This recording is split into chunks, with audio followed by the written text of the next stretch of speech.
કુંભીપાક, સપ્રદાન અને બીજું તથા તપન. એ રીતના 21 પ્રત્યેક નરકમાં અનેક પ્રકારની પીડા છતાં જુદા જુદા મેદવાળા જે છે એમ જાણવું, જેને વિશે નાના પ્રકારના પાતકોના પરિણામ થવાના, તેમ છતાં પ્રત્યેક ઠેકાણે જુદા જુદા દૂતોવાળા જાણવા. એ નરકોમાં જે ધર્મહીન છતાં પાતકી છે તે જ પડે છે અને તેમાં નિવાસ કરીને કલ્પ એટલે કે બ્રહ્માદેવનો એક દિવસ સુધી જુદે જુદા નરકોની શિક્ષા ભોગવે છે. હે ગરુડ, તામિસ્ત્ર, અંતરામિસ્ત્ર વગેરે નરકને લગતી જે યાતનાઓ કહી છે તે સર્વ દુઃખ તે સર્વે પુરુષ હોય કે સ્ત્રી હોય પરંતુ કૃત્યોને યોગે ત્યાં આવીને ભોગવે છે. જે માત્ર પોતાનું તથા પોતિકા કુટુંબનું જ ઉદર પોષણ કરનારા છે તે આલોકમાં મુવા પછી પોતાના દેહ અને કુટુંબનો ત્યાગ કરીને પરલોકમાં જઈને એવા ફળનો ભોગ લે છે. બીજાઓના દ્વેષ કરીને પોષ્યું હોય તે શરીરનો અહીં ત્યાગ કરીને પોતે સંપાદન કરેલા પાપ ભોગવવાને અર્થે લઈને એકલો જ નરકમાં જાય છે.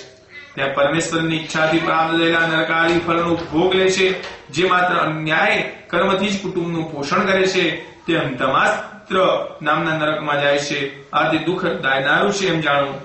હે ગરુડ, એ જીવ મનુષ્ય યોનિથી ઉતરતી જે યોનિઓ છે તે તેને વિશે પ્રાપ્ત થઈને જેટલી યાતનાઓ શિક્ષાઓ છે તેટલીનો ઉપભોગ લઈને શુદ્ધ થઈને પછી આ મનુષ્ય દેહને પામે છે. જય શ્રી ગરુડ પુરાણે સારોદ્વારે યમ યાતના નિરૂપણો નામ તૃતીયો ચરિત્ર. બોલો શ્રી કૃષ્ણ કનૈયા કી જય. શ્રી કૃષ્ણ શરણમ મમ, જય શ્રી કૃષ્ણ શરણમ મમ. શ્રી કૃષ્ણ શરણમ મમ, જય શ્રી કૃષ્ણ શરણમ મમ. શ્રી કૃષ્ણ શરણમ મમ, જય શ્રી કૃષ્ણ શરણમ મમ. શ્રી કૃષ્ણ શરણમ મમ, જય શ્રી કૃષ્ણ શરણમ મમ. શ્રી કૃષ્ણ શરણમ મમ, જય શ્રી કૃષ્ણ શરણમ મમ. શ્રી કૃષ્ણ શરણમ મમ, જય શ્રી કૃષ્ણ શરણમ મમ.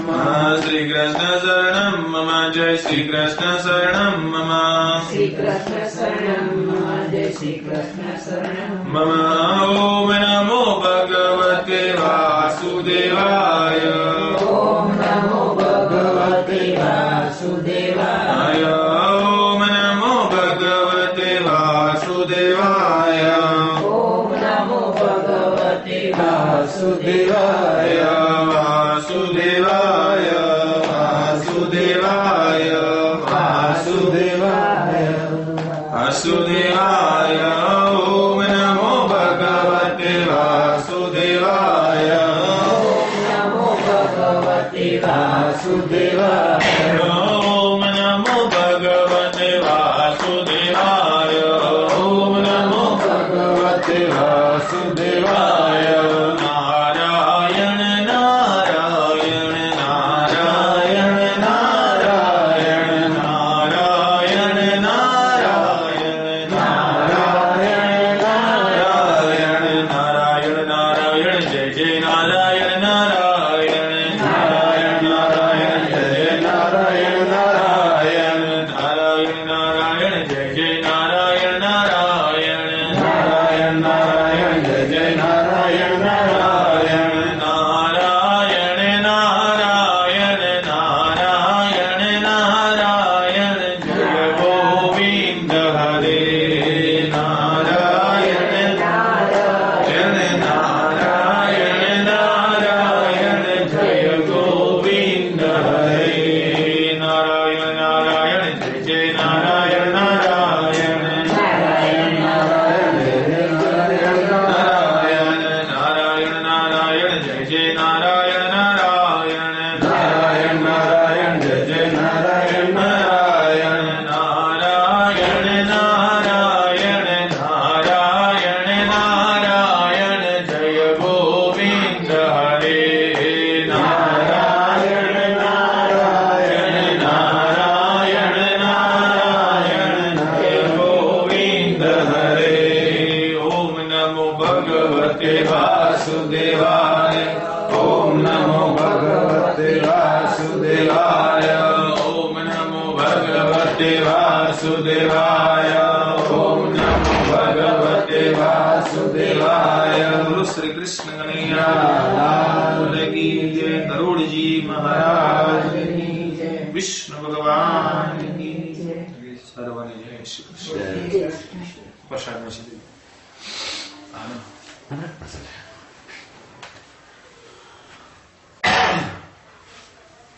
યોજન એટલે કેટલા માઇલ થાય? આઈ મીન એ વખતની વાત કરું. યોજન અંતર કેટલું થયું અત્યારના કમ્પેરિઝન કરીએ આપણે? અત્યારનું કમ્પેરિઝન કરવું એટલે તમારે 12 કિલોમીટર જેટલા.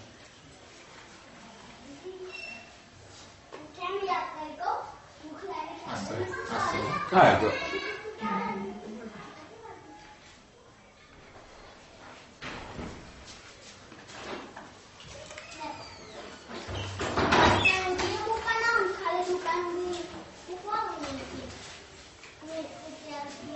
મહાભારતમાં ઘણી વાર ઉલ્લેખ આવે છે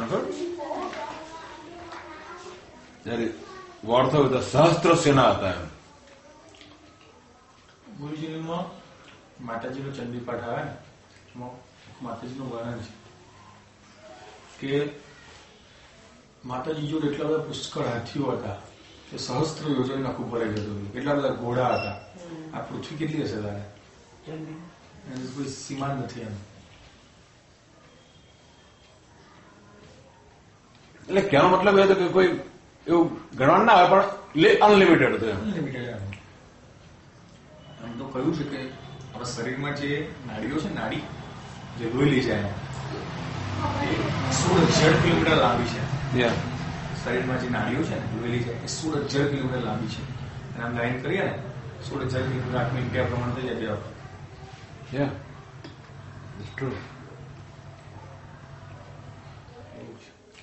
ભગવાનને કે જે 16,000 પટરાણીઓ હતી, 16,108, 16,000 એટલે ગણવા નતા બેઠા ભગવાન. આપણે જે આ વાર છે ને રૂવા 16,000 છે સાહેબ, એ આપણે એને અર્પિત કરવાના છે.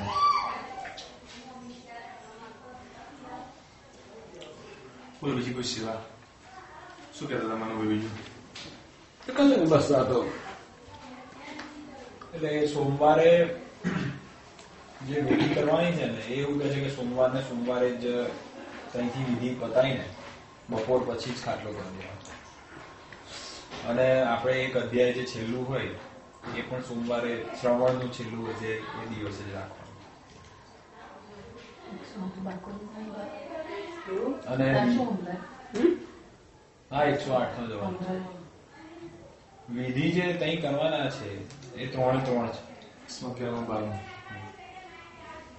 એટલે અમે એટલે કહ્યું કે 12માની વિધિ એ કરી દેવાના છે એટલે એ દિવસે ખાટલો કરી દેવાનો ભેગો. હવે આ કેવું છે બધું સોમવારે ટૂંકમાં જે આપણે છેલ્લો અધ્યાય હોય એ સોમવારે ભેગો રાખીશું. બપોર પછીનો સમય છે, સવારે ત્યાં 1 વાગે બધું પતી જશે. પાછું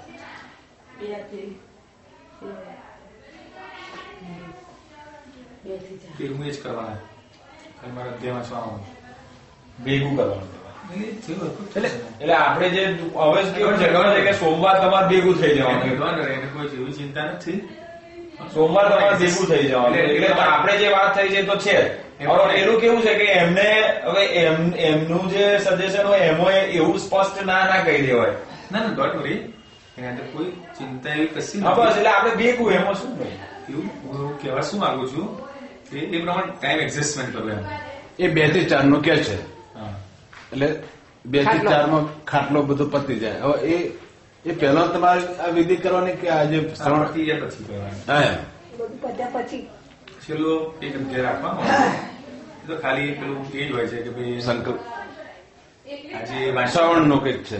શ્રવણ નું એટલે કે ભાઈ એનું જે મહાત્મ્ય શું છે એમ, આ કરવાનું મહાત્મ્ય શું, એનું મહાત્મ્ય એટલું રાખવાનું. કઈ 10-15 મિનિટ આપણે મેહુલભાઈ છે ને તમે આપણે ભેગું જાય ને હા દોઢ હું આવી જવાનું. આપણે આપણા ટાઈમે જ આવી જવાનું. આપણે 2 થી 4 જોડે જ રહેવાનું. એમ નહીં 2 થી 4 તો અહીં આવી જવાનો. આપણે જે શેડ્યુલ હતો એ આખું બદલી જશે ને. પછી મંગળવાર આપણે જે ટૂંકમાં વિચારતા હતા એ નહીં, આપણે સોમવારે જ કરીએ. બરાબર.